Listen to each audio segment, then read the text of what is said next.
Yang berhormat Ibu Kepala SDN BC 4, Ibu Hartini SPD SD, yang kami hormati Bapak Ibu Guru SDN BC 4. Alhamdulillah, puji syukur kita panjatkan kehadirat Allah Subhanahu wa Ta'ala, yang mana pada siang hari ini kita masih diberi kesehatan sehingga dapat melaksanakan rutinitas kita sehari-hari dalam keadaan sehat walafiat. Kedua kalinya salawat serta salam semoga tetap tercurahkan kepada junjungan Nabi besar kita Muhammad Sallallahu Alaihi Wasallam yang selalu kita nanti-nantikan syafaatnya besok pada yaumul qiyamah.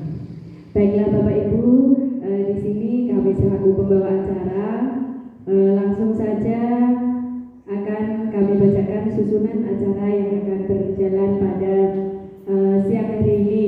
Yang pertama pembukaan, acara yang kedua sambutan dari Ibu Kepala Sekolah, acara yang ketiga diseminasi oleh Ibu Sihati dalam penyampaian diseminasi budaya positif, dan acara yang ketiga penutup sekaligus doa.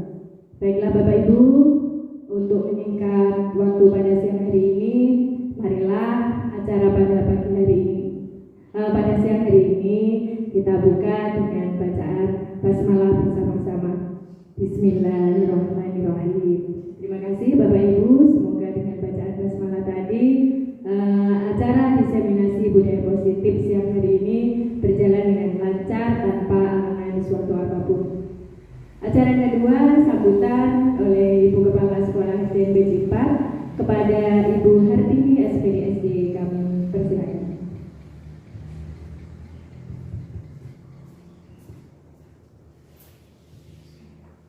Assalamualaikum warahmatullahi wabarakatuh. Selamat siang dan salam sejahtera untuk kita semua. Bapak dan Ibu, sebelumnya saya mengucapkan banyak terima kasih kepada panjenengan semua yang sudah meluangkan waktu di siang hari ini, ya, setelah kegiatan belajar mengajar, setelah anak pulang, panjenengan masih harus bertahan di sekolah untuk mengikuti kegiatan di siang hari ini. Jadi Bapak Ibu, mohon maaf juga sebelumnya karena di antara teman-teman kita ada beberapa yang harus izin tidak bisa menghadiri kegiatan ini, ya. Jadi ada yang sedang sakit, ada yang mengantarkan anak lomba, dan ada juga teman yang sedang mengurus surat-surat terkait kelengkapan berkas untuk mengikuti PPG, ya. Jadi yang seadanya ini saja dulu, ya. Jadi Bapak Ibu, di siang ini rekan kita Bu Sihati, ya, akan mengadakan diseminasi budaya positif. Jadi Bu Sihati ini saat ini sedang menjalani pendidikan di program guru penggerak, ya, angkatan 11, dan alhamdulillah sampai hari ini sudah sampai pada modul 1.4. Nah, dalam kegiatan modul 1.4 ini Bu Sihati telah banyak belajar tentang budaya positif serta telah menerapkannya di dalam kelas yang diampunya dan juga di lingkungan sekolah kita. Nah, hari ini Bapak Ibu, beliau akan menularkan ilmu-ilmu yang telah dipelajarinya, ya, kepada panjenengan semuanya. Meskipun kegiatan hari ini hanya sebagai untuk kelengkapan tugas beliau, ya, dalam menyelesaikan program guru penggerak, namun harapan saya Bapak Ibu sekalian nanti bisa mengikutinya dengan sungguh-sungguh supaya kita juga mendapatkan manfaat dan nantinya juga dapat menularkan atau menerapkannya dalam kegiatan kita sehari-hari. Semoga ilmu yang ditularkan Bu Sihati nanti dapat menunjang, mendukung tugas panjenengan dalam menjalankan tugas sebagai pendidik, dan juga nanti harapan saya kita mampu untuk meningkatkan kualitas pembelajaran pada anak didik kita. Jadi selain mampu untuk meningkatkan atau memberikan motivasi positif, juga membentuk karakter anak yang lebih baik dan juga membentuk atau menciptakan suasana yang lebih harmonis dalam hubungan kita antara pendidik dan juga anak-anak serta masyarakat. Saya sangat mengapresiasi Bu Siati yang telah mengikuti program Guru Penggerak Ibu. Terima kasih. Nanti harapannya ilmu yang didapat bermanfaat untuk Bu Siati pribadi dan juga untuk teman-teman juga anak didik kita serta kemajuan dari sekolah kita. Mohon bantuannya juga Bu Siati nanti disampaikan ke teman-teman untuk kiranya dimotivasi teman-teman supaya untuk bisa segera mengikuti jejak panjenengan, mendaftar juga di program Guru Penggerak supaya kita sama-sama bisa mengenyam ilmu dari program Guru Penggerak dan juga nanti kita bisa maju bersama-sama membawa banyak perubahan di sekolah kita.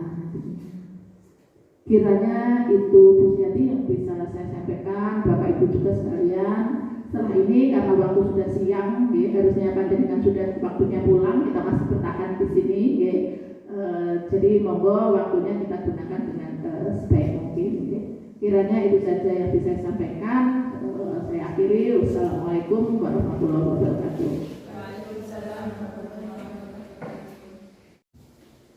Terima kasih disampaikan demikian tadi sambutan dari Ibu Kepala SDN Bejimpa. Semoga apa yang telah beliau sampaikan menjadikan manfaat untuk kita semua. Amin. Allahumma amin. Baiklah Bapak Ibu, langsung saja acara yang ketiga, yakni diseminasi budaya positif yang dalam hal ini akan disampaikan oleh Ibu Sihati SPD. Kepada Ibu Sihati kami persilakan. Assalamualaikum warahmatullahi wabarakatuh. Waalaikumsalam warahmatullahi wabarakatuh. Yang terhormat Ibu Kepala Sekolah SDN Bejimpa, Ibu Adrinis PPSD, serta Bapak Ibu Guru yang saya hormati. Terima kasih waktu dan sudah meluangkan waktunya untuk kegiatan hari ini. Sebelumnya saya mohon maaf kalau juga telah meminta waktunya. Langsung saja Bapak Ibu, di sini saya akan menyampaikan tentang diseminasi budaya positif.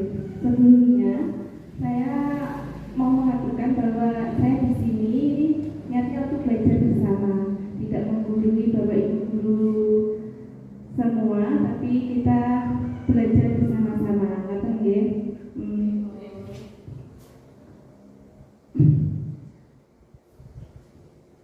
Yang pertama, kita akan belajar tentang membahas ada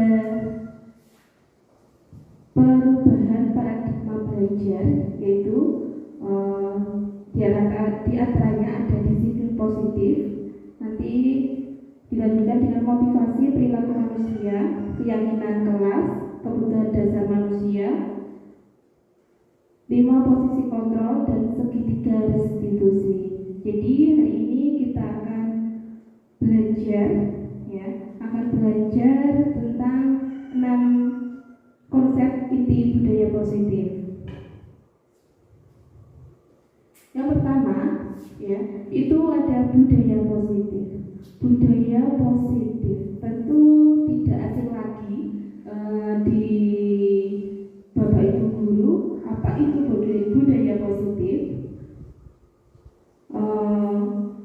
Dari Bapak Ibu guru mungkin sudah bisa mengartikan apa itu budaya positif, ya? Apakah budaya positif itu adalah nilai sebuah kebiasaan di sekolah, ya, agar anak didik kita itu dapat berkembang menjadi pribadi yang kritis, penuh hormat, dan bertanggung jawab sesuai profil pelajar Pancasila. Latar belakangnya yaitu dalam rangka membentuk karakter baik bagi murid, maka itu dibangun sebuah budaya positif, ya, untuk mewujudkan nilai-nilai, keyakinan keyakinan universal yang terdapat di sekolah.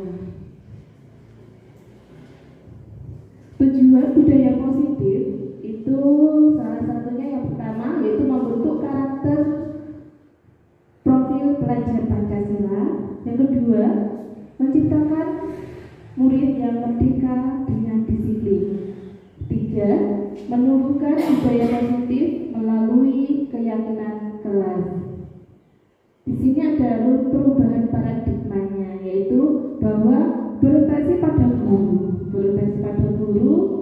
Paradigma perubahannya itu yaitu tidak berorientasi pada guru menuju berorientasi pada siswa.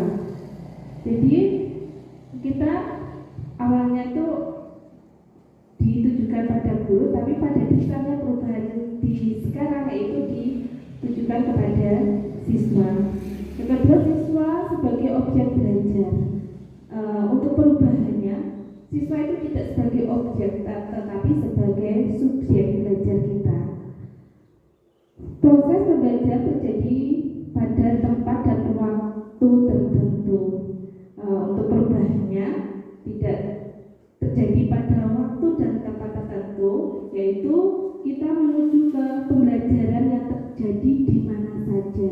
Jadi kita belajar tidak hanya di waktu, kalau di sekolah belajarnya di sekolah enggak, tapi kita dengan proses perubahan paradigma kita bisa belajar di mana saja dan kapan saja.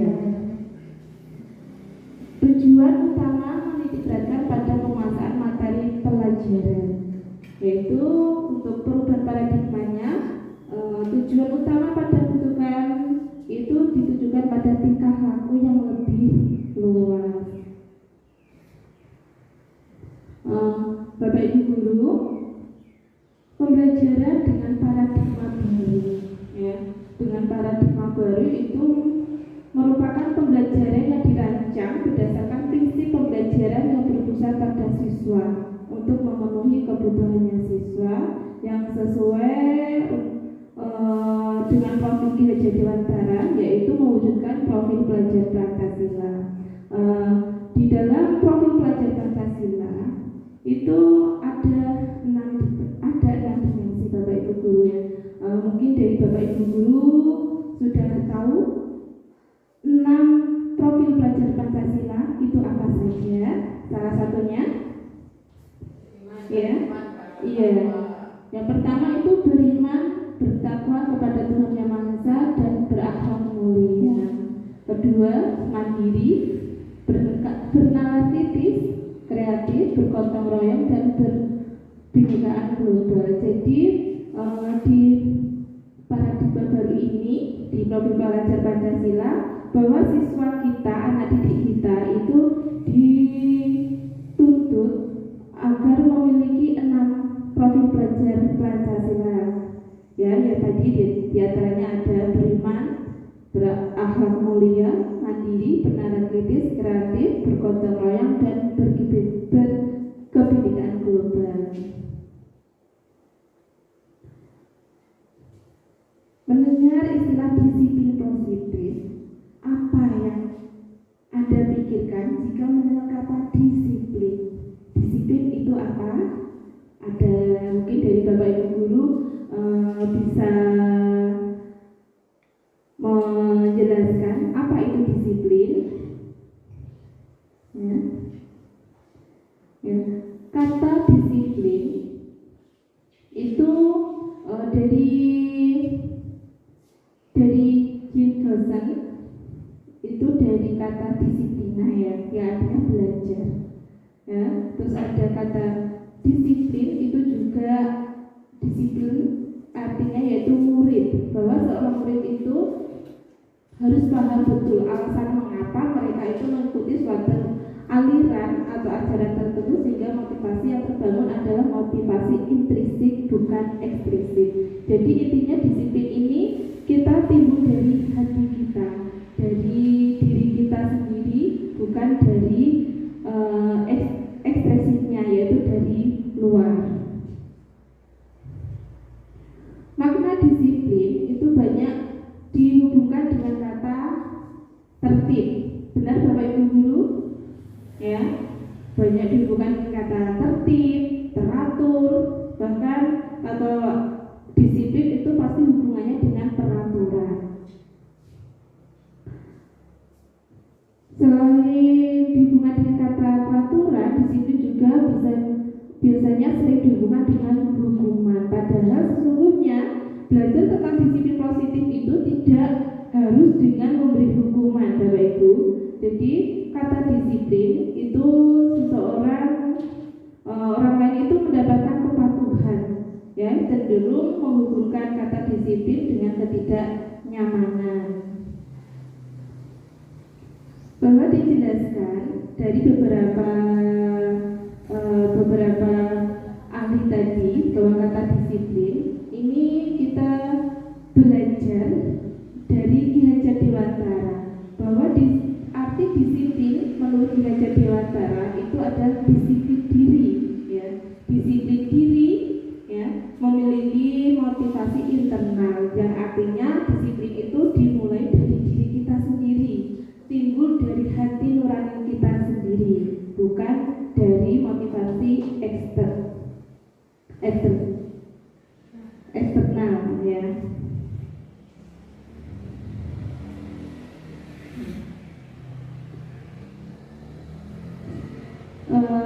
Selanjutnya itu kita dengan tentang nilai-nilai kebajikan universal. Nilai-nilai kebajikan itu sifatnya positif, Bapak Ibu. Sifatnya positif yang tujuannya sangat mulia, ya. Yang bersifat universal itu adalah dari lintas bahasa, suku bangsa, agama maupun latar belakangnya.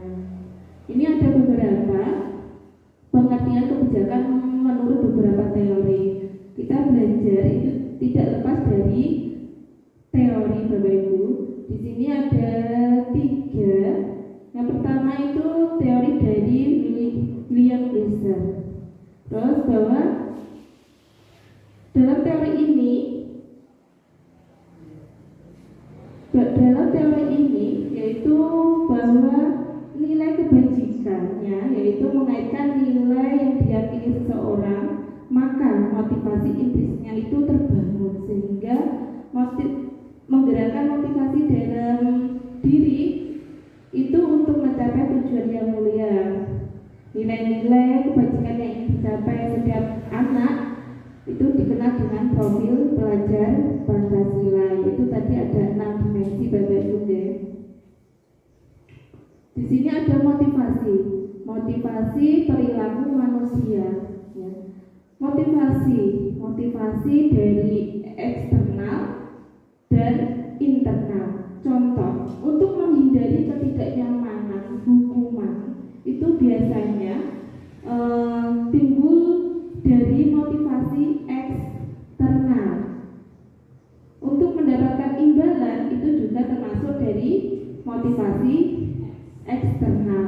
Jadi motivasi eksternal itu tidak timbul dari diri kita sendiri, tapi dari orang lain. Bahkan contohnya untuk mendapatkan imbalan, mendapatkan penghargaan, itu motivasi eksternal. Kalau motivasi internal itu tujuannya yaitu menciptakan disiplin positif, ya. Itu tujuannya untuk menciptakan disiplin positifnya, yaitu timbul dari diri kita sendiri, ya. Hukuman dan konsekuensi. Setelah kita belajar tentang budaya positif, kita belajar tentang hukuman dan konsekuensi. Apa bedanya, Bapak Ibu? Kalau konsekuensi itu biasanya langsung apa yang dia lakukan, ya, apa yang dia lakukan, apa yang mereka perbuat, sehingga mereka dapat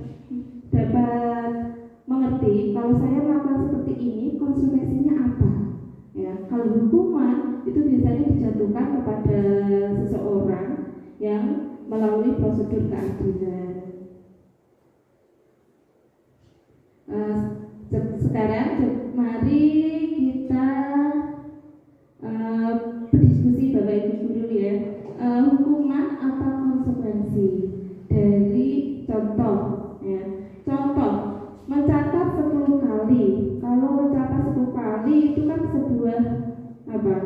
mencatat 100 kali di dalam buku kalimat, saya tidak akan terlambat lagi karena terlambat sekolah. Ya. Itu termasuk konsekuensi atau hukuman Bapak Ibu? Hukuman. Ya, jadi kalau suatu hukuman itu berarti dia sudah apa? Sebuah tindakan yang apa? Yang merugikan atau tidak? Ya, yang merugikan.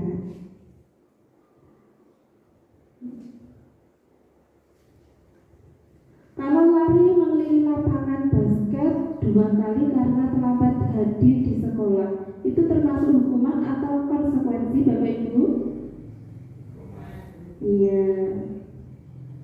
Membersihkan coretan yang dibuatnya di meja, membersihkan coretan yang dibuatnya di meja tulis, itu termasuk konsekuensi atau hukuman? Iya, konsekuensi karena melakukan tindakan yang mendidik apa yang mereka lakukan, sehingga mereka bertanggung jawab apa yang dia lakukan. Yang selanjutnya menggantikan kertas tugas teman yang telah dicoret-coret. Kalau menggantikan kertas temannya yang telah dicoret-coret, itu termasuk hukuman atau konsekuensi? Konsekuensi, betul sekali Bu Nur. Selanjutnya, berdiri di depan kelas sambil mengangkat satu kaki. Kalau berdiri di dalam kelas, ya, terus sambil mengangkat satu kaki, itu termasuk hukuman atau konsekuensi? Hukuman, betul sekali. Ya.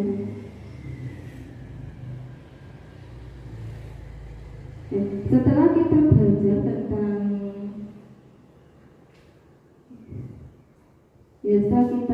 tentang hukuman dan konsekuensi, kita akan belajar tentang keyakinan kelas.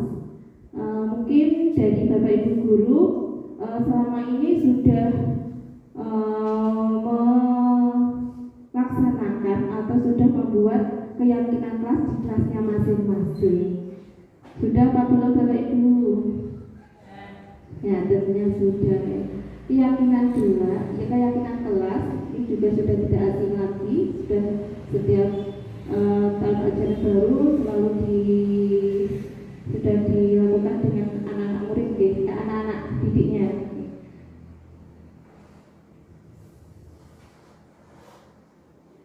Sekarang pertanyaannya, mengapa tidak peraturan kelas saja, tetapi mengapa harus keyakinan kelas? Kenapa Bapak Ibu?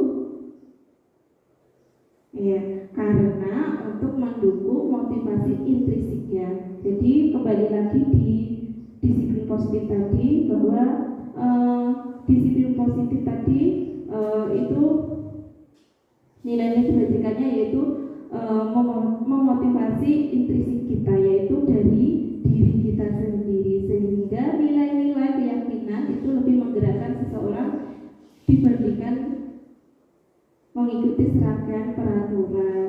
Jadi beda Bapak Ibu ya, untuk keyakinan kelas dengan peraturan itu berbeda. Kalau dulu sering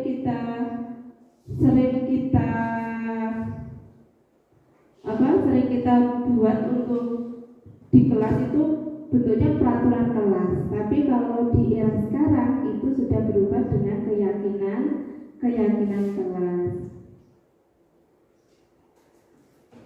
Di sini ada tahapan menyusun keyakinan kelas. Yang pertama yaitu memunculkan peraturan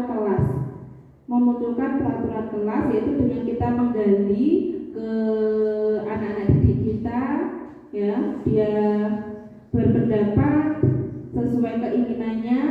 Nanti setelah anak-anak itu berpendapat apa yang mereka inginkan, kelas seperti apa yang mereka mereka inginkan, nanti anak-anak itu akan menuliskan atau berpendapat. Setiap individu itu biasanya berbeda-beda. Setelah nanti akan muncul peraturan kelas dari anak didik kita, nanti setelah dikumpulkan atau biasanya ditulis di papan tulis atau bentuk ditulis di post-it, itu nanti kita akan merubah menjadi kalimat yang positif. Biasanya anak didik kita itu kan kalau membuat kalimat biasanya aturannya dilarang membuang sampah. Nah, dilarang membuat sampah itu kalimatnya kurang pas pada itu. Jadi harus kita ubah menjadi kalimat yang positif. Dilarang membuang sampah sembarangan. Jadi kita ubah menjadi kalimat positif menjadi apa?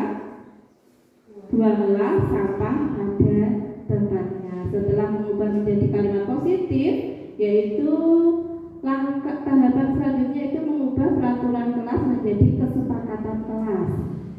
Ya, setelah menjadi kesepakatan kelas, kita merumuskan keyakinan kelas. Di sini ada contoh aturan yang ada di kelas 1. Salah satunya anak-anak didik itu mengungkapkan, menggali berpendapat kelas seperti apa yang mereka buat sehingga akan menjadi sebuah keyakinan kelas mereka. Salah satunya ini ada contohnya, yaitu dilarang datang terlambat, dilarang berbicara sendiri saat pembelajaran, dilarang mengganggu teman, dilarang keluar. Intinya biasanya anak itu kan kalau disuruh buat kalimat dilarang, ngoten nggih. Nah, dari kalimat ini kita ubah menjadi kalimat positif, ya. Kalau dilarang datang terlambat, itu kalimat positifnya itu datang tepat waktu. Terus, kalau dilarang berbicara sendiri saat pelajaran, itu kita ubah yaitu menjadi kalimat positifnya memperhatikan guru saat pembelajaran. Dilarang bertengkar sama temannya, kita ubah menjadi kalimat positif yaitu rukun dengan temannya. Tahapan selanjutnya yaitu setelah mengubah menjadi kalimat positif, yaitu kita membuat kesepakatan kelas, ya. Membuat keyakinan kelas bahwa datang tepat waktu itu nilai kebajikannya yaitu apa? Menghargai waktu. Tadi mendengarkan Bapak Ibu guru saat menjelaskan, itu nilai kebajikannya yaitu menghormati dan menghargai sesama. Dan ini ada semua orang ingin belajar, sopan santun dalam bertindak. Sopan santun dalam bertindak itu sopan santun dalam bertindak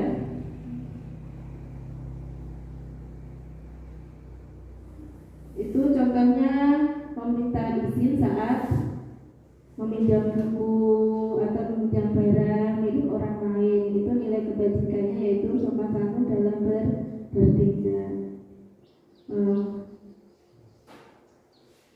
Setelah kita belajar tentang apa keyakinan kelas, dari keyakinan kelas itu nanti dalam pembelajaran kita itu bagaimana bisa memenuhi kebutuhan dasar anak-anak didik kita, yaitu kita harus bisa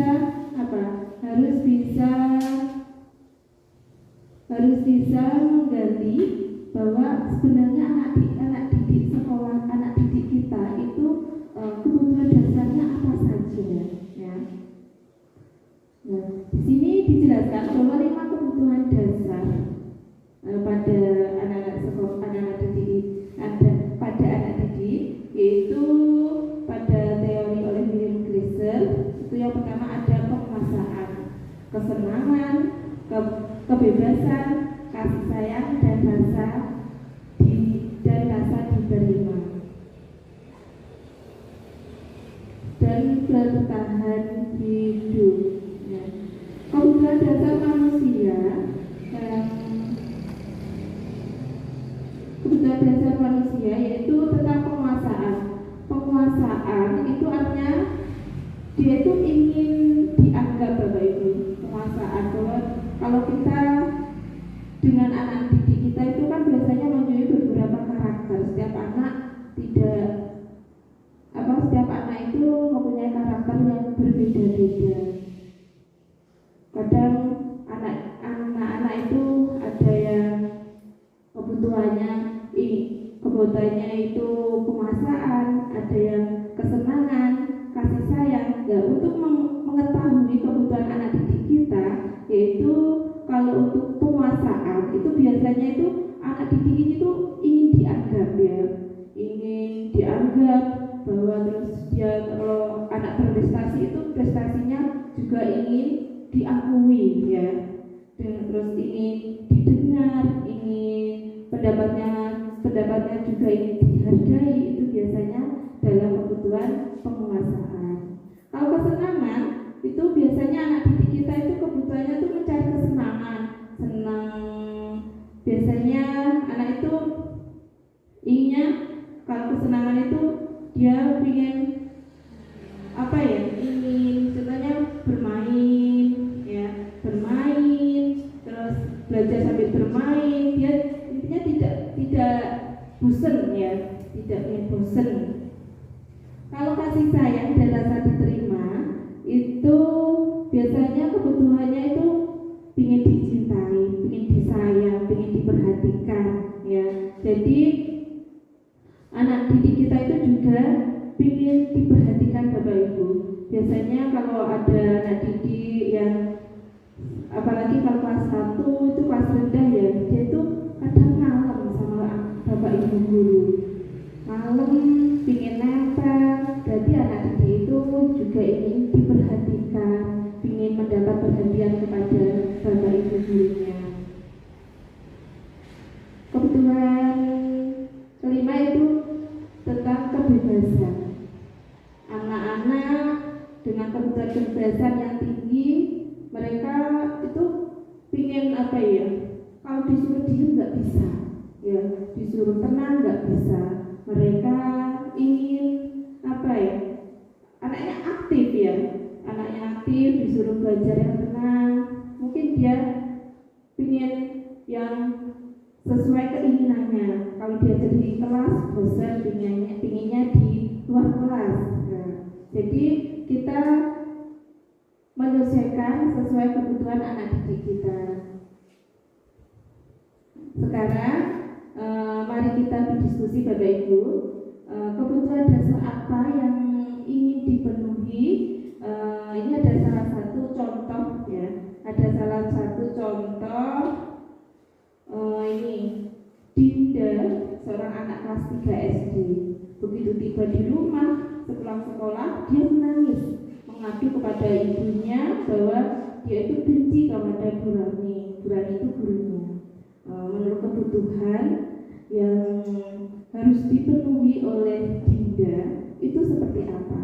Pada saat itu bu guru itu bilang begini, aku tidak boleh, ya, aku tidak boleh bersenandung sewaktu mengerjakan tugas. Katanya keras, katanya kelas harus tenang, tidak ada suara, kan nggak enak, nggak seru. Nah, dari kata-kata itu mungkin Dinda itu kebutuhan yang terpenuhinya itu Dinda itu bagaimana, ya. Ibu guru bilang aku tidak boleh senandung, ya, kelasnya harus tenang, tidak ada suara keras. Nah, padahal dia itu nggak nyaman. Berarti kebutuhan apa untuk Dinda? Kebutuhan tadi kan ada penguasaan, cinta, kasih sayang, kebebasan, dan kesenangan. Kira-kira kebutuhan Dinda apa, Bapak Ibu? Kalau dia itu ngeluh, ya, ngeluh bahwa di kelas itu dia nggak boleh bersenandung. Maksudnya bersenandung itu dia tidak boleh bercanda dengan temannya. Kira-kira kebutuhan apa yang harus dipenuhi oleh Dinda? Penguasaan, cinta kasih sayang, kebebasan, atau kesenangan? Apa Bapak Ibu? Iya, kesenangan. Jadi Dinda itu pingin di kelas itu bersandung dengan teman-temannya, tapi Bapak Ibu gurunya melarang, ya. Jadi itu tidak sesuai dengan kebutuhan Dinda. Ini ada contoh lagi. Ibu guru tidak menyapaku hari ini, padahal aku pakai jepit rambut baru. Kebutuhan apa yang dipenuhi oleh Dinda? Jadi dia ingin diperhatikan. Kalau ingin diperhatikan berarti kebutuhan apa Bapak Ibu? Kesenangan, kemasan, cinta kasih sayang, atau kebebasan? Iya, cinta kasih sayang, karena mereka Dinda ingin diperhatikan. Ada lagi, aku sebel gambarku tidak rapi, malah ibu guru menunjukkan ke teman-temanku di depan kelas. Jadi dia itu kayak kecewa. Berarti kebutuhan apa yang harus dipenuhi oleh Dinda? Apa? Cinta, kasih sayang, penguasaan, kesenangan, atau kebebasan? Iya, betul sekali, Junior, penguasaan. Ini masih ada lagi, masih dengan Dinda tadi ya. Di rumah dia pulang sekolah nangis ngadu sama ibunya. Terus dia mengadu pada ibunya itu begini, aku bosan, masa belajarnya cuma gitu-gitu aja. Dengerin ibu guru aja. Dia bosan. Berarti Dinda itu kebutuhannya pingin apa? Pingin kesenangan, penguasaan, cinta kasih sayang, atau kebebasan? Iya, pingin bebas, pingin kebebasan. Bahwa dia itu jenuh belajar dengan belajarnya dengan metode seperti itu saja, nggak bervariatif, nggak inovatif. Dia itu pingin yang belajarnya yang tidak seperti biasanya. Ya, itu termasuk kebutuhan yang harus dipenuhi, yaitu kebutuhan kebebasan.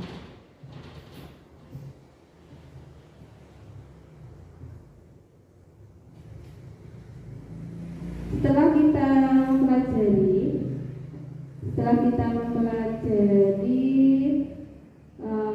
tentang kebutuhan dasar manusia, tadi ada penguasaan, kebebasan, cinta dan kasih sayang, serta kesenangan, ya. Jadi mari kita kaitkan dengan murid kita. Mungkin dari Bapak Ibu guru itu di kelasnya masing-masing pasti menjumpai setiap anak itu seperti ini, ya tidak? Ya, contoh tadi dari kebutuhan setiap anak itu berbeda-beda Bapak Ibu. Bagaimana ya cara kita mengatasinya ya?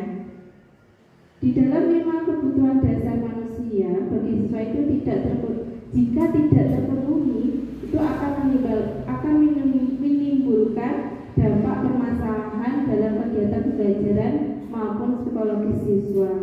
Jadi kalau kita anak itu pinginnya kebebasan, tapi dengan Bapak Ibunya malah harus mengikuti kehendak oleh gurunya, maka anak-anak itu akan timbul begini, akan timbul suatu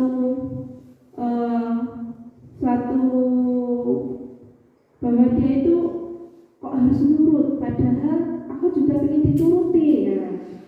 Itu kan nanti akan hubungannya akan dengan psikologis anak. Jadi kita sebagai pendidik itu harus memenuhi kebutuhan anak didik kita.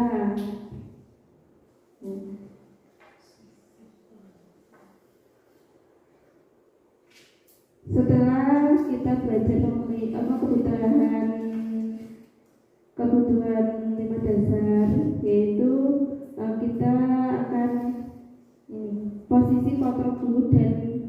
institusi. Ya. Miskonsepsi tentang makna kontrol, ya. William Glasser ini punya kontrol, ya, yang dikembangkan oleh Twist Theory yang merumuskan beberapa miskonsepsi tentang makna kontrol. Ya. Yang pertama itu ada ilusi guru mengontrol murid. Ilusi bahwa semua penguatan positif efektif dan bermanfaat. Ilusi bahwa kritik dan membuat orang merasa bersalah dapat menguatkan karakter.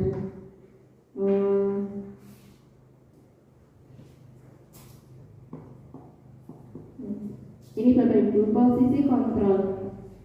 Posisi kontrol yang pertama yaitu ada penghukum. Penghukum, pembuat rasa bersalah, ada teman, manajer, dan pemantau. Urutannya salah Bapak Ibu. Yang pertama itu ada posisi kontrol yang pertama yang paling rendah yaitu penghukum. Yang kedua ada pembuat rasa bersalah. Ketiga ada sebagai teman.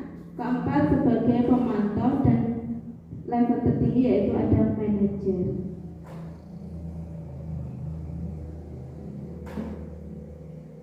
Posisi kontrol yang pertama yaitu ada penghukum. Biasanya kalau posisi kontrol penghukum itu dia itu menggunakan nada-nada suara yang tinggi. Ya, muridnya mungkin marah, muridnya itu mungkin bisa marah, dendam. Ya, kalau kita dengan murid, kalau ada mereka punya kesalahan, terus kita membuat tindakan sehingga dia itu terus dikasih hukuman, maka anak didik itu akan cepat marah sehingga dia akan bisa dendam, sehingga perbuatan Bapak Ibu guru akan selalu diingat bahwa aku pernah dihukum Bapak Ibu guru seperti ini, aku pernah dihukum Bapak guru disuruh ini. Dia akan selalu mengingat Bapak Ibu. Untuk posisi kontrol yang kedua itu membuat rasa bersalah. Di sini membuat rasa bersalah itu nada suara guru itu melas, halus, lembut murid sehingga itu merasa bersalah. Ya, murid akan merasa gagal kalau tidak sanggup membahagiakan orang lain. Ya. Kalau sebagai teman itu suara nada dari Bapak Guru. Kalau posisi kontrol sebagai teman itu nadanya biasanya akrab. Ya, kalau kita dengan anak didik kita kalau sering bercanda, ngomongnya santai, itu di posisi sebagai teman.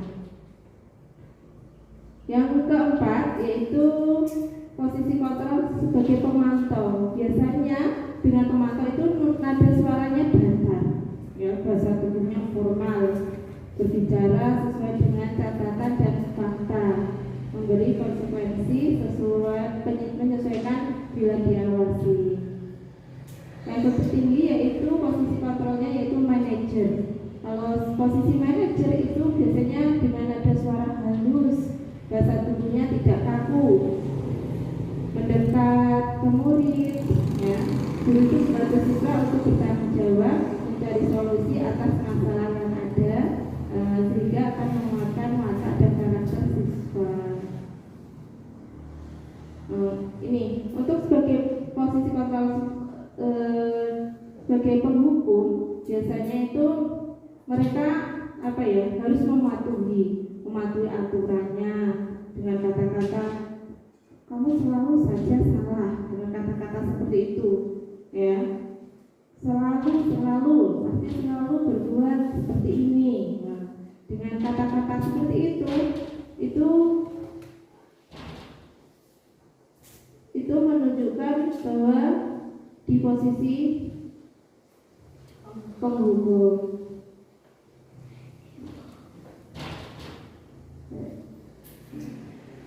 Ibu Guru, ini ada contoh penerapan 5 posisi kontrol. Saya monggo coba kita saksikan bagaimana contoh penerapan posisi kontrol.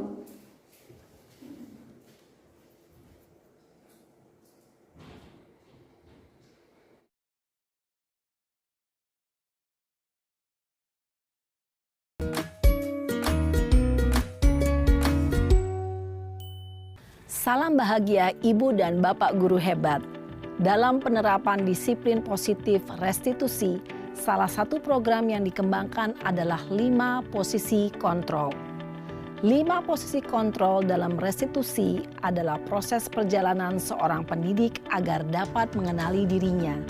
Pada video kali ini, kita akan membahas tentang 5 posisi kontrol yang dikembangkan oleh Diane Goossen dan contoh penerapannya.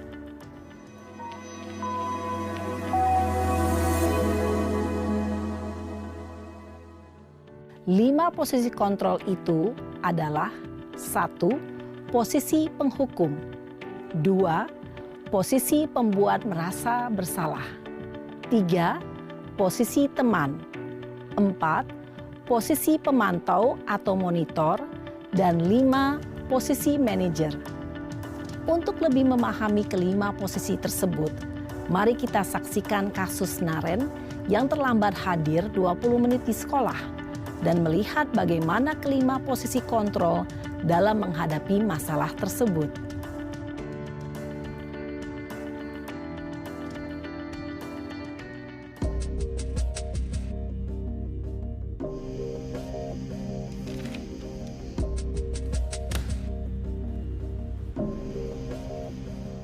Naren! Sini kamu! Selamat pagi, Bu. Selalu terlambat. Kamu deh, pasti terlambat. Maaf, Bu. Saya... Apa? Apa coba? Alasan kamu apa lagi? Kapan sih kamu tidak terlambat? Malas sekali ya kamu jadi anak. Saya... Dasar pemalas. Gak kapok-kapok sih kamu. Sudah berapa kali terlambat? Sana. Kamu keliling lapangan basket 2 kali. Kenapa saya harus keliling lapangan basket, Bu? Kenapa? Kamu mau lawan ibu? Berani-beraninya jawab. Sudah terlambat, masih berani jawab pula. Sekarang, keliling lapangan basket 5 kali sekalian. Biar kapok. Cepat. Pergi sana ke lapangan basket. Posisi penghukum biasanya berbicara dengan nada tinggi, menghardik, menunjuk-nunjuk, menyakiti, dan menyindir. Hukuman bisa berupa fisik maupun psikis. Ibu dan Bapak guru hebat, dampak yang terjadi pada murid ketika guru berada pada posisi penghukum adalah murid cenderung akan memberontak, bahkan menyimpan dendam.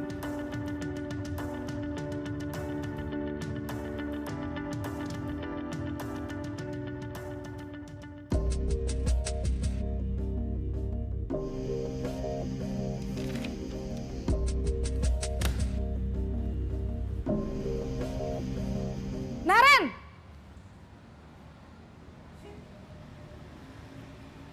Selamat pagi, Bu.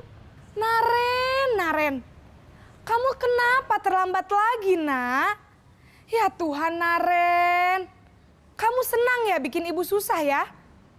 Kalau kamu terlambat lagi, nanti ibu yang ditegur Bapak Kepala Sekolah, Nak. Disangka ibu tidak bisa membina kamu. Duh, gimana ini? Maaf, Bu. Duh, Gusti Naren. Kamu suka ya kalau ibu ditegur Bapak Kepala Sekolah? Terus, sekarang ibu harus tulis apa ini di buku absen?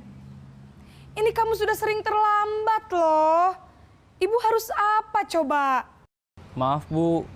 Maaf sekali. Ya sudah, lain kali jangan bikin ibu susah lagi ya, Nak ya. Ibu tidak akan kuat lagi kalau kamu begini terus. Bisa jantungan kalau ibu ditegur Bapak Kepala Sekolah.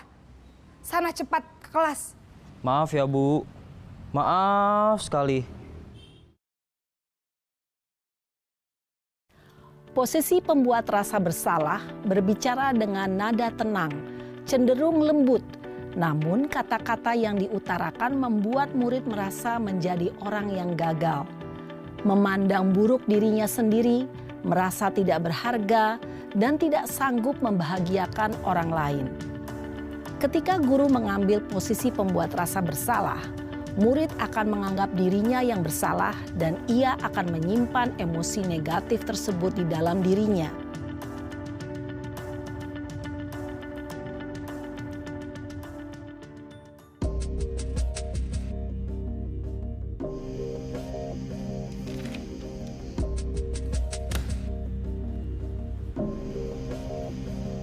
Naren!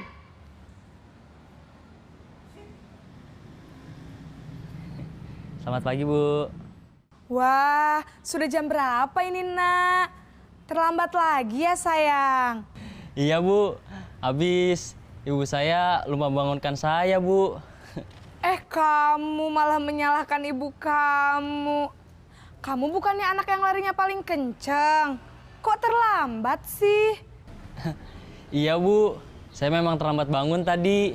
Jadi, biarpun saya lari kencang, tetap gak kekejar, Bu.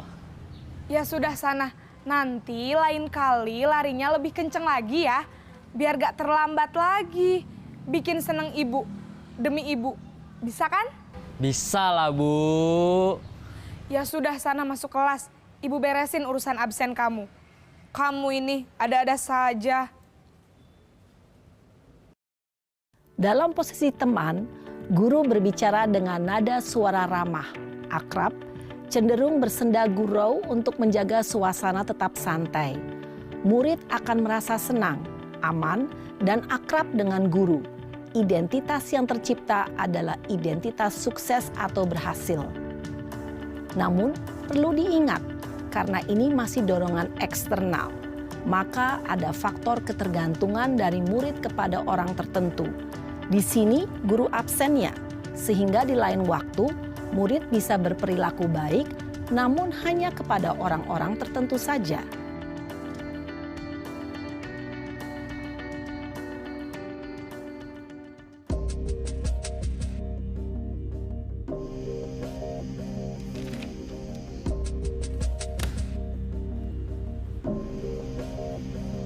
Naren!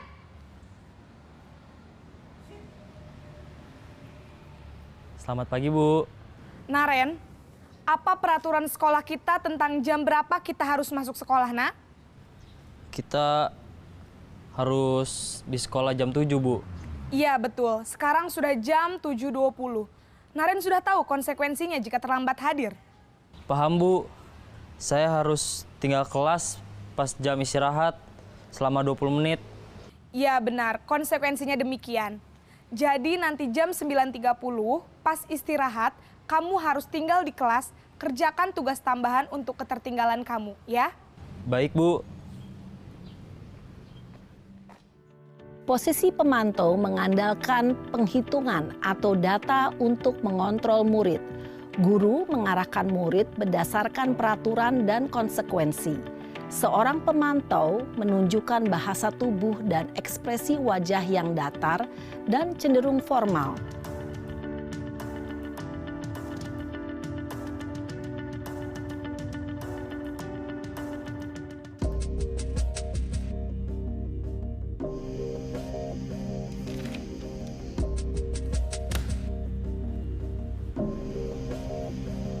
Naren!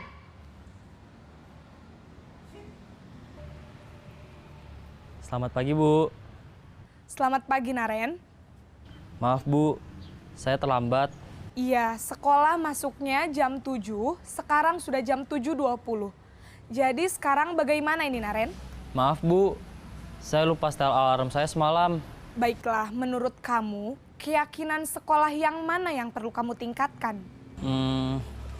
Menghargai diri sendiri dan orang lain mungkin ya, Bu. Setuju.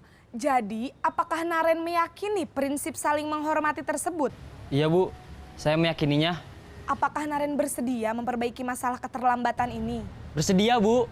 Bagaimana kamu akan perbaiki masalah keterlambatan ini? Saya akan coba untuk tidak lupa menyetel alarm saya, Bu. Baik, kalau Naren lupa menyetel alarm di rumah, ada orang yang kira-kira bisa bantu mengingatkan tidak? Ada, Bu. Kakak saya, Kak Ema. Ada lagi selain Kak Ema? Selain Kak Ema, ada ibu saya.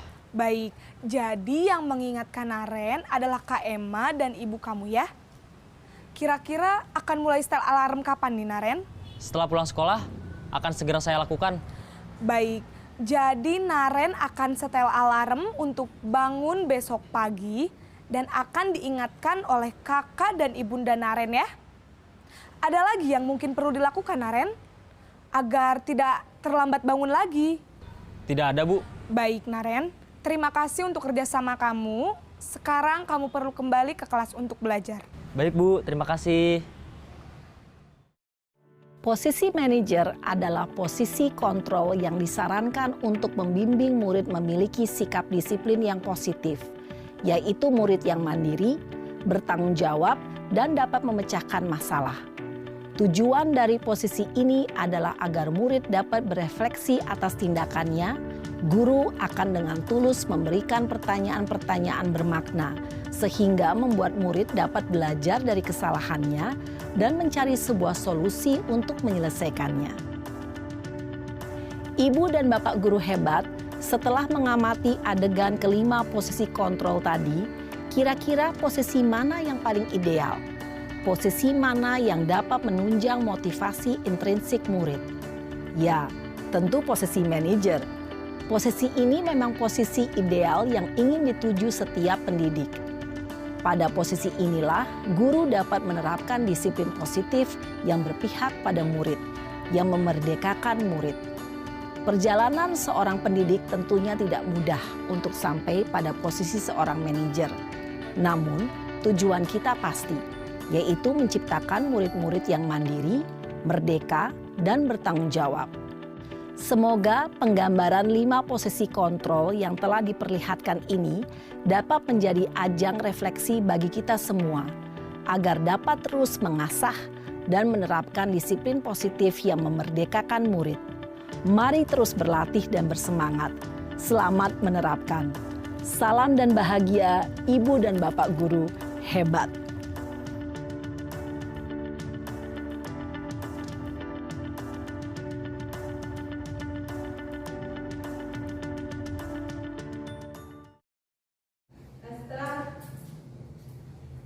Setelah menyaksikan video tadi bahwa 5 posisi kontrol, mari kita diskusikan ya.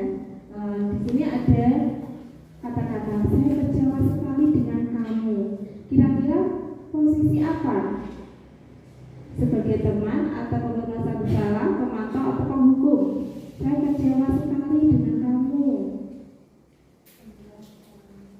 Apa Bapak Ibu? Ia pembuat merasa bersalah.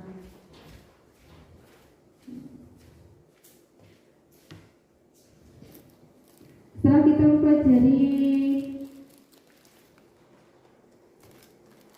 5 posisi kontrol yaitu kita lihat lagi yaitu tentang restitusi. Restitusi itu apa Bapak Ibu?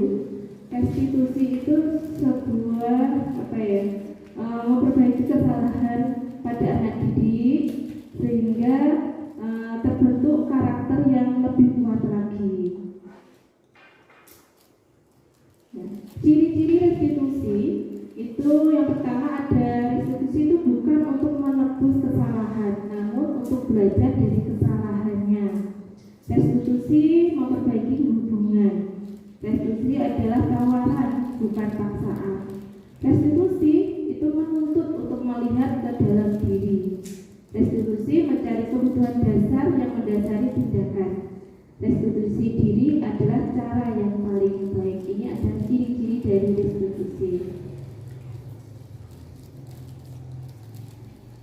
Jadi restitusi itu adalah proses menciptakan kondisi bagi murid untuk memperbaiki kesalahan mereka, sehingga itu mereka bisa kembali pada kelompok mereka dengan karakter yang lebih kuat. Segitiga restitusi itu membantu murid menjadi lebih memiliki tujuan, yaitu kembali lagi di sini positifnya, memulihkan dirinya setelah berbuat salah. Untuk lebih jelasnya, ini ada contoh ya, ada contoh video dalam penerapan segitiga restitusi. Itu untuk memahami video tersebut.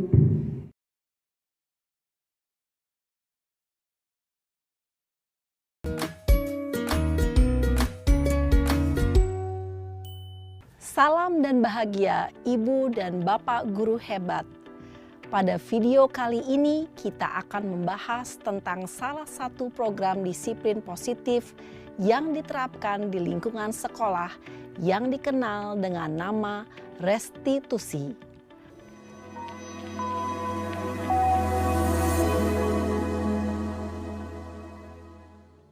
Restitusi dikembangkan oleh pakar pendidikan Diane Gosson, berlandaskan pada teori kontrol Dr. William Glasser.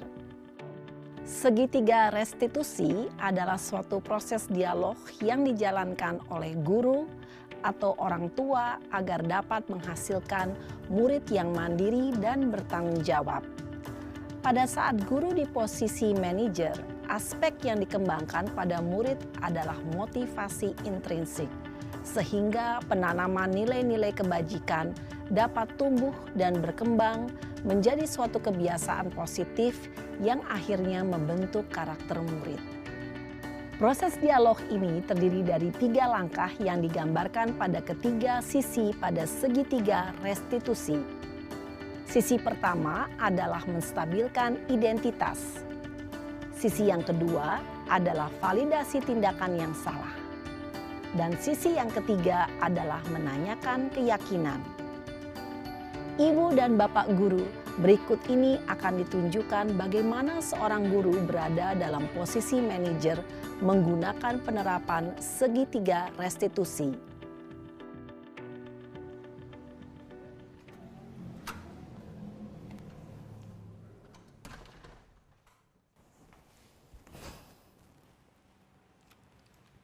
Siang, Sarah. Siang, Pak. Sudah lama nggak ketemu Sarah. Kenapa hari ini ada di sini? Kesel, Pak. Kesel banget. Masa aku dikatain tukang fitnah, Pak? Ya aku marah lah. Aku balik ngatain Eka di depan kelas. Kesel banget. Oh, begitu. Ya pasti kamu marah dan kesal. Bapak juga akan marah apabila ada yang menuduh Bapak seperti itu. Kemudian, pada saat itu kamu mau melakukan apa? Ya saya langsung ngatain Eka lah, Pak. Kesel banget. Saya bentak-bentak dia depan teman-teman lain. Oh, begitu. Pasti kamu melakukan seperti itu karena suatu alasan tertentu, bukan? Iyalah, masa saya diam saja, Pak? Ya saya bela diri lah. Masa saya dituduh tukang fitnah? Ya wajarlah. Mempertahankan harga diri itu sesuatu yang penting buat kamu. Untung kamu tidak bertindak lebih gegabah lagi. Hanya membentak-bentak. Iya, Pak. Untung saya masih bersabar dan hanya membentak saja. Sudah gemes padahal. Saya pasti bela diri lah. Ya pasti ya. Tapi kamu memilih untuk tetap bertahan dan bersabar.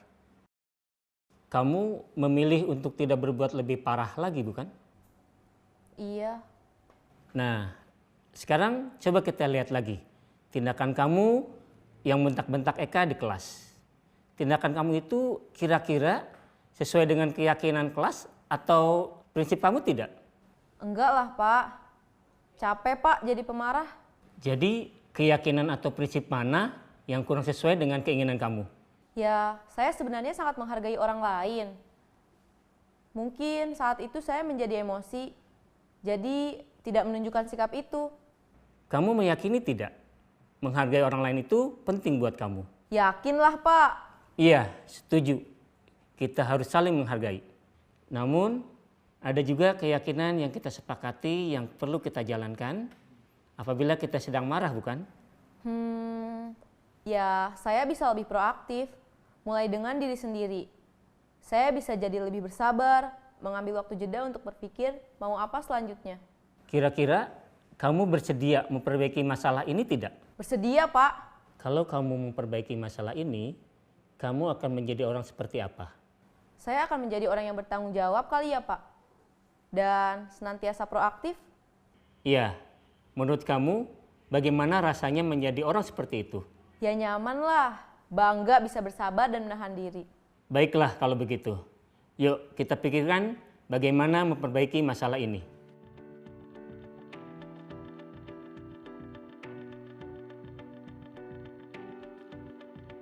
Ibu dan Bapak guru hebat, baru saja kita menyaksikan contoh bagaimana seorang guru berada dalam posisi manajer menggunakan penerapan segitiga restitusi.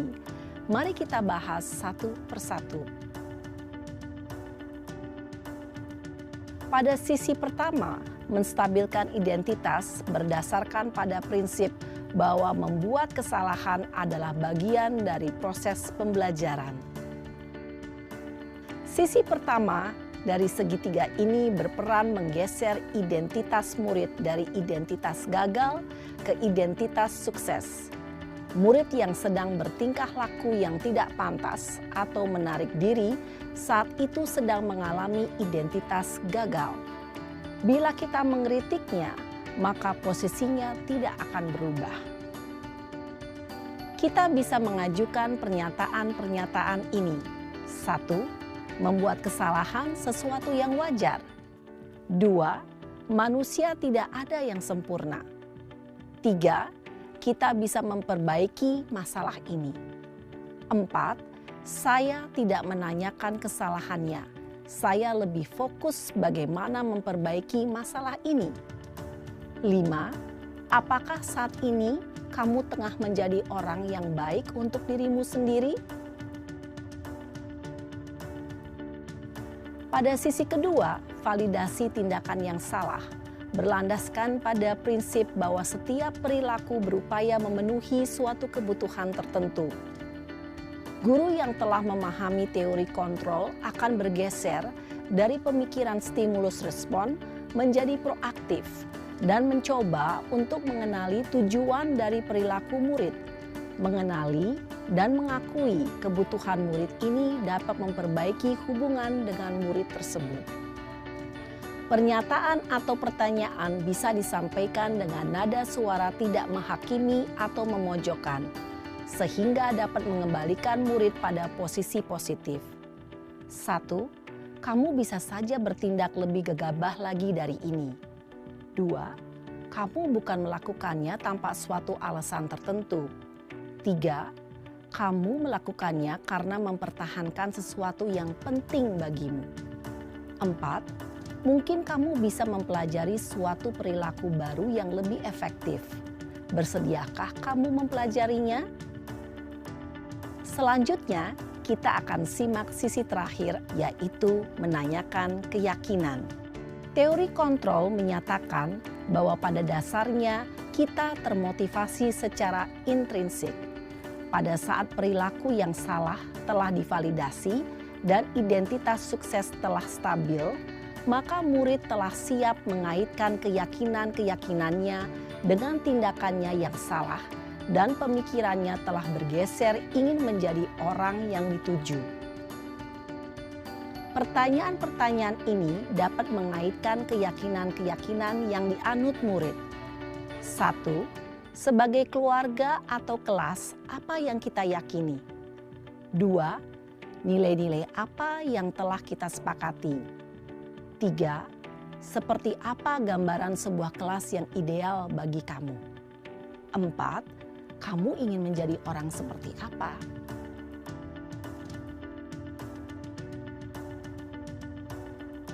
Dalam menerapkan segitiga restitusi, perlu diperhatikan beberapa hal, yaitu 1. Perilaku yang salah perlu dikaitkan dengan nilai-nilai atau keyakinan-keyakinan yang telah disepakati atau dituju. 2. Kesediaan orang yang melakukan kesalahan untuk memperbaiki masalah. 3. Pemecahan masalah sebisa mungkin relevan atau memiliki hubungan dengan masalah yang ada. 4. Usaha. Perlu adanya suatu usaha perbaikan dari pihak yang berbuat kesalahan. 5. Waktu. Perlu didedikasikan waktu dari pihak yang berbuat kesalahan. Tanyakan kapan akan mulai diberlakukan usaha untuk memperbaiki masalah. Dengan memahami struktur penerapan segitiga restitusi, diharapkan guru dapat menerapkan posisinya sebagai manajer dengan mengajukan pertanyaan-pertanyaan bermakna yang dapat membuat murid menjadi lebih percaya diri, bertanggung jawab, dan mandiri. Nah, Ibu Bapak Guru perlu tidaknya mengikuti ketiga tahapan dalam segitiga restitusi bergantung pada ringan beratnya suatu permasalahan. Misalnya, bila permasalahan tersebut ringan, maka tidak perlu dijalankan secara berurutan. Bahkan bisa semudah menanyakan apa keyakinan yang kita sepakati. Dengan menjalankan segitiga restitusi, dengan mengajukan pertanyaan-pertanyaan bermakna, diharapkan murid menjadi lebih kuat secara pribadi, dapat membuka wawasan murid agar dapat menyelesaikan permasalahannya sendiri, semakin percaya diri, mandiri, dan merdeka. Salam dan bahagia, Ibu Bapak Guru hebat.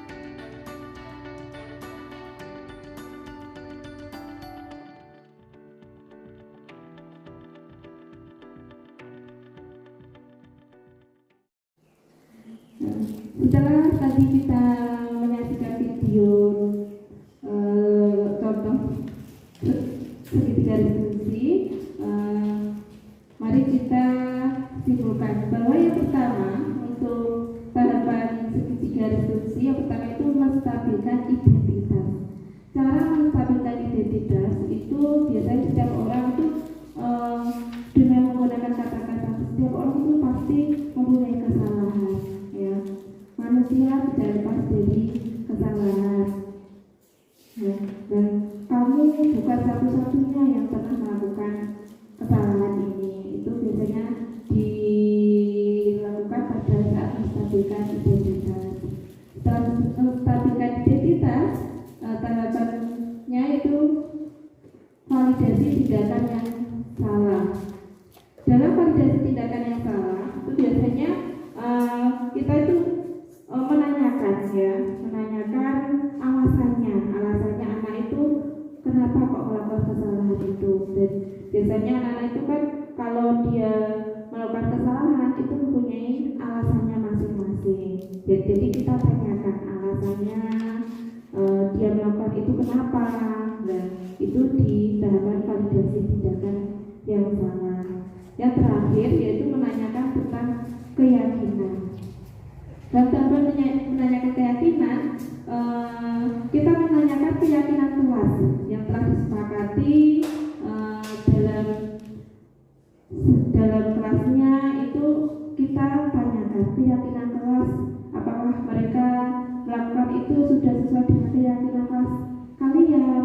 Nah, kalau mereka memahami bahwa dia telah melanggar keyakinan kelas, jadi dia tahu konsekuensinya itu harus bagaimana. Jadi kita menanyakan keyakinan itu, maka kita juga menggali lagi anak itu. Kalau sudah tahu keyakinan yang mereka sepakati tadi, kita menanyakan lagi, kamu itu ingin menjadi orang seperti apa? Nah, dalam menanyakan keyakinan kelas ini, menanyakan keyakinan ini, maka kita harus menanyakan keyakinan kelasnya. Terus untuk menanyakan kamu itu ingin jadi orang seperti apa. Biasanya menstabilkan identitas itu biasanya guru itu berkata kalau berbuat salah itu hal yang manusiawi. Tidak ada manusia yang sempurna. Bapak Ibu guru juga berbuat salah, kamu pasti bisa menyelesaikan permasalahan ini. Bapak Ibu tidak tertarik mencari tahu siapa yang benar, siapa yang salah. Bapak Ibu lebih tertarik untuk menyelesaikan masalahnya. Kalau kamu menyalahkan dirimu sendiri terus menerus, apakah kamu bersikap baik pada dirimu sendiri?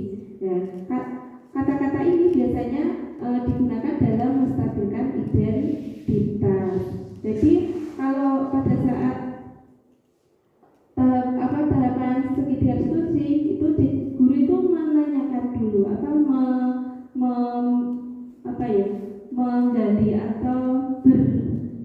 yang bijak pada anak, tidak harus menghadik, tidak harus langsung marah-marah begitu, tidak. Tapi kita menggiring anak itu biar dia tidak merasa bersalah dulu, merasa tidak takut dulu.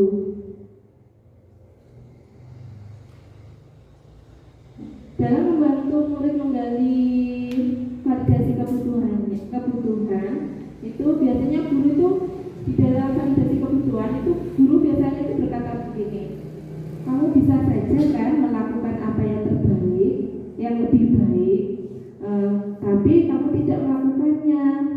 Kamu pasti punya alasan mengapa melakukannya. Contoh saja, biasanya sering kita jumpai anak-anak didik itu tidak mengerjakan PR. Kalau bapak ibu guru langsung, kenapa kamu tidak mengerjakan PR? Itu biasanya anak-anak cenderung langsung takut, nggak mau menjawab, bahkan dia langsung hanya diam saja, tidak seperti itu. Tapi kita bertanya alasannya, kenapa kok bisa melakukan seperti itu, kenapa tidak mengerjakan PR, alasannya kenapa. Nah, jadi dengan tindakan seperti itu, anak didik itu akan berkata dengan jujur, ya, berkata dengan jujur. Kenapa mereka tidak mengerjakan PR atau kenapa alasannya mereka tidak melakukan kesalahannya.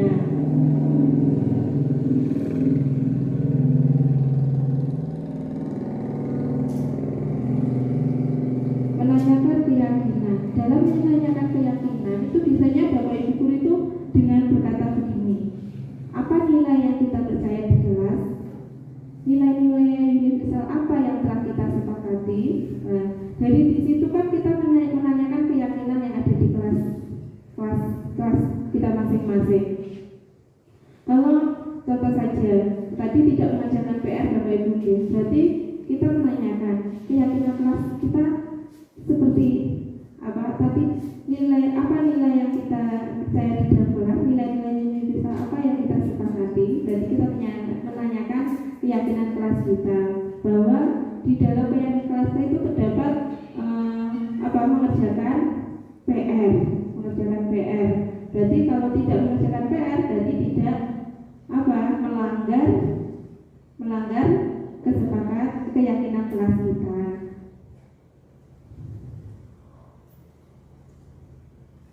Selain itu biasanya dalam menanyakan keyakinan kelas itu bapak ibu guru berkata begini lagi, kamu ini jadi anak seperti apa? Kalau tidak mengerjakan PR, kalau tidak mengerjakan PR, kita bertanya, kamu ingin menjadi anak seperti apa? Ya kan artinya berpikir. Berarti apa yang mereka lakukan itu benar atau salah. Nah, dengan pertanyaan-pertanyaan seperti ini, maka kita akan mendidik anak itu menjadi anak yang berkarakter, ya, anak yang berkarakter sehingga dia itu bisa menyelesaikan, kalau saya seperti ini maka saya akan menjadi seperti ini. Dari 5 posisi kontrol tadi, posisi mana yang dipraktekkan oleh Bapak Ibu guru? Kira-kira dari 5 posisi kontrol, masih ingat Bapak Ibu 5 posisi kontrol tadi ada apa saja? Penghukum, ya, penghukum, terus apa lagi? Pembuat merasa bersalah,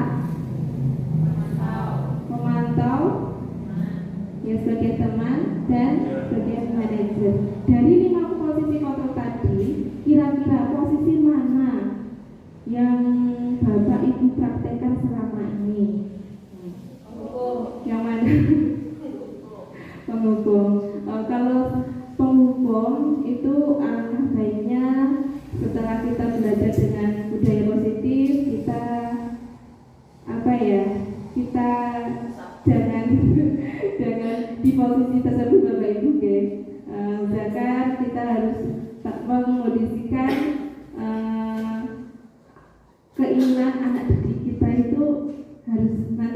jadi penghukum nanti akan membuat anak-anak itu semakin tersakiti, Bapak Ibu ya.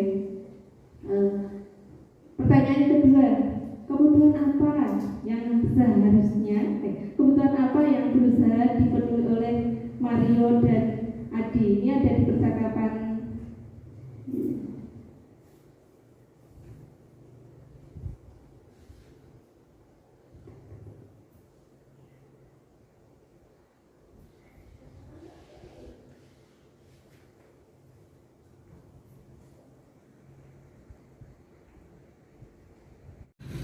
Apa yang dikatakan guru dalam tahap menstabilkan identitas, validasi tindakan, dan mencari keyakinan. Tadi sudah dijelaskan Bapak Ibu ya, belum paham ya? Sudah paham ya? Ya. Kira-kira sesuai prinsip restitusi, ya, kira-kira sesuai prinsip restitusi apa yang akan dilakukan Mario dan Adi untuk memperbaiki kesalahan mereka pada Ibu Dina? Yaitu Mario akan memperbaiki kesalahannya dan meminta maaf dan berkomitmen pada dirinya untuk tidak melakukan kesalahannya.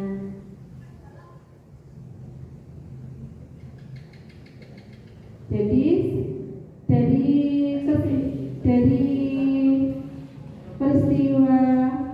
contoh peristiwa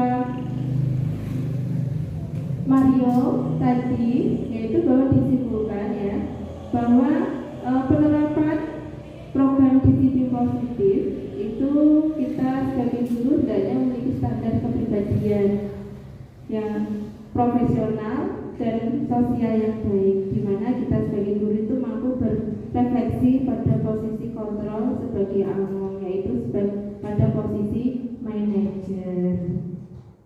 Jadi untuk posisi kelima, posisi kontrol tadi seharusnya itu sebagai pendidik, yaitu kita harus di posisi manajer Bapak Ibu, bukan di posisi penghukum.